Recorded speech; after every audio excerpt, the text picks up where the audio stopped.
আসসালামু আলাইকুম, স্বাগত জানাচ্ছি আজকের টপ 10 নিউজে। পে স্কেল প্রথম ধাপেই শতভাগ বেসিক বাস্তবায়নের দাবি। সংসদে মন্ত্রীদের চেয়ে বেশি গুরুত্বপূর্ণ ভূমিকা আমার, বললেন তাহের। 7 দিনে আটক 400 বাংলাদেশি, চলছে ফেরত পাঠানোর প্রক্রিয়া। দেশের বাজারে আজ যে দরে মিলবে 1 ভরি স্বর্ণ।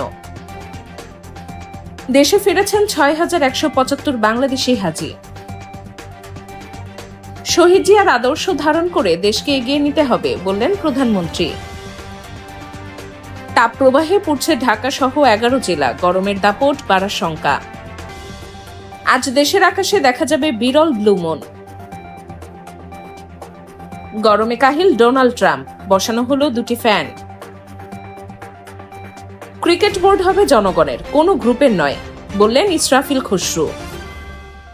এইরকম আরো নিউজ আপডেট পেতে ফলো করুন আমাদের ফেসবুক পেজ দেশের প্রত্যয়। আল্লাহ হাফেজ।